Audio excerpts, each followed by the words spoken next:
तो आज की कविता का नाम है the testing of the sirens. तो आइए बात करते हैं। The testing of the sirens is a 46 lines poem composed by Kamala Das. Kamala Das के द्वारा लिखी गई 46 पंक्ति की एक कविता है। It has been written in only one stanza, सिर्फ एक ही स्टांजा है इसमें। It has been written in free verse, इसको फ्री वर्स में लिखा गया है, which means it has no rhyming scheme, जिसका मतलब है कि इसकी कोई राइमिंग स्कीम नहीं है। तो its metre is iambic tetrameter, इसको आयम्बिक टेट्रामीटर में लिखा गया है। It has been written in the style of a fairy tale, इसको एक फेरी टेल की स्टाइल में लिखा गया है, एक काल्पनिक कथा के शैली में लिखा गया है, which is very similar to a haiku poem. Haiku poem के ही स्टाइल में कह सकते हैं इसको लिखा गया है, जो कि बिल्कुल ही काल्पनिक सी लगती है।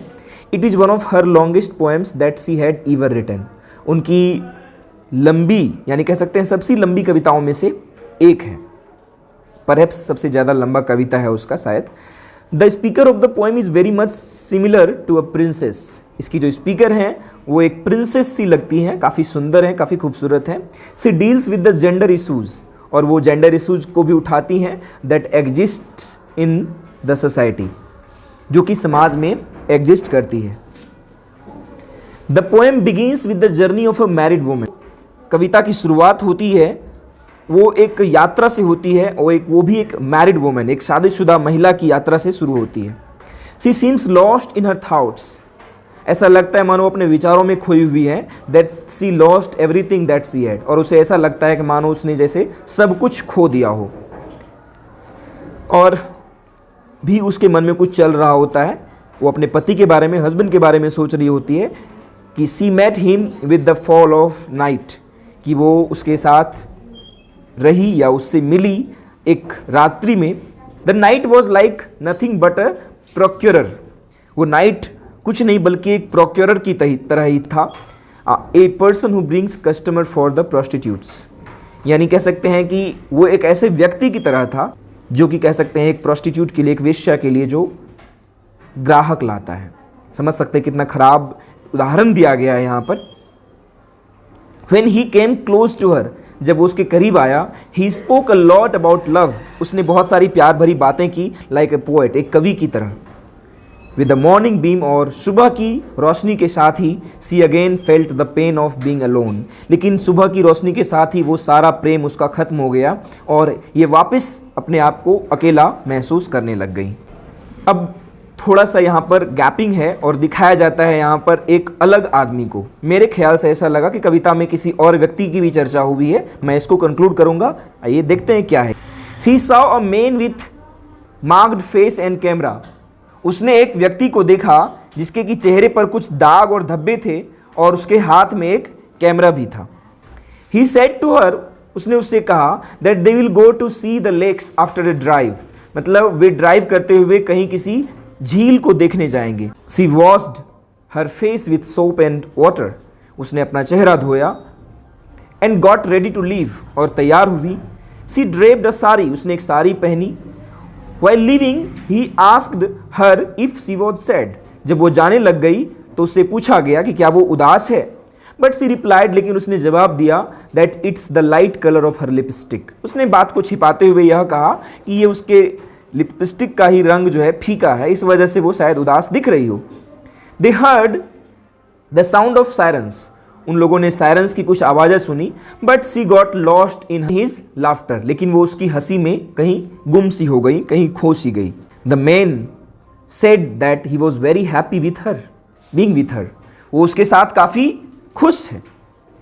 But at the same time he also added that he knew that she loved another person, लेकिन साथ ही उसने ये भी कहा कि मुझे पता है कि तुम किसी और से प्यार करती हो। He also praised her lovers charm, और उसने उसके लवर की प्रशंसा भी की, उसकी सुंदरता की प्रशंसा की। बट बीइंग ऑफेंडेड, लेकिन नाराज होकर, she replied that he was nothing but a filthy snob, कि वह कुछ नहीं बल्कि एक फिल्थी स्नॉब है, ए डर्टी वेल्दी पर्सन, एक गंदा पैसे वाला आदमी। ये अपने हस्बैंड के बारे में ऐसा बोल रही है। आप समझ सकते हैं कि कितनी ज़्यादा नफरत है उसके लिए इसके दिल में। She also said that it was a one sided love, उसने ये भी कहा कि एक तरफा प्रेम था ये। When the man asked that what he could do for her, जब उस पुरुष ने, उस आदमी ने, कैमरे वाले आदमी ने उससे पूछा कि वो क्या कर सकता है उसके लिए, सी जस्ट स्माइल्ड, तो वो बस मुस्कुराई, विच वॉज हर ऑर्नामेंट, जो कि उसके गहने की तरह था, विच सी ऑलवेज वोर, जो वो अक्सर पहना करती थी। नियर द लेक, झील के पास, ही वॉच्ड सेवरल सीन्स देयर, उसने वह बहुत सारी दृश्य को देखा, जिसमें से एक pregnant girl was washing her breast in a gloomy mood, एक प्रेग्नेंट औरत थी जो अपने ब्रेस्ट को वॉश कर रही थी अपने एक चिंताजनक मुद्रा में। Some crows were fighting for a piece of lizard's meat, कुछ कौवे लड़ रहे थे छिपकली के मांस के लिए। And sight of the sun was also charming his mind, और जो सूरज का दृश्य था वो भी इनके मन को मोह रहा था। He asked the pregnant lady, उसने उस औरत से पूछा, if she could allow him to take a photograph of her, क्या वो उसे एक फोटोग्राफ लेने दे सकता है। सी अग्रीड, वो मान गई। And told him to explain the scenario, और कहा कि मुझे एक्सप्लेन करो कि कैसे तुम्हें तस्वीर लेनी है, that he wanted to capture. All this made her feel like a person having no love and peace. ये सब देखकर, इधर जो देख रही थी, चुपचाप खड़ी खामोश देख रही थी, तो उसे ऐसा फील हुआ मानो कि अब उसके मन में, उसके दिल में कोई प्रेम और कोई शांति नहीं है। सी आस्क्ड हरसेल्फ, उसने खुद से पूछा, why she always hurt herself with love, कि वो अपने आप को बार बार क्यों तकलीफ देती है प्रेम से। अब यहाँ पर हमने सम अप किया है कि the poem is completely about her experience that she often narrates in her poems. वो उसके खुद के एक्सपीरियंस के बारे में है, ऐसा लगता है। It is an example that how she looked for eternal and true love, कि वो किस तरह से अपने पूरे जीवन में एक शाश्वत प्रेम, सच्चे प्रेम को ढूंढती रही, विच सी सेल्डम फाउंड, जो कि शायद उसे नहीं मिला। लाइक हर मोस्ट अदर पोएम्स, उनकी दूसरी अन्य कविताओं की तरह, it also contains the themes of physical love and sexuality. इसमें फिजिकल लव और सेक्सुअलिटी को दिखाया गया है। यानी कह सकते हैं कि इनके जीवन में जो एक लैक ऑफ लव जो दिखा, प्रेम की कमी, लैक ऑफ हैप्पीनेस, जो इनके जीवन में सफरिंग्स, पेन जो इसने फेस करे, उसको इन्होंने इस पोएम में एक एज ए स्टोरी नैरेट करा है और दिखाया है कि किस तरह से एक इंसान जो है अपने जीवन में सच्चे प्रेम को नहीं पा सकता है।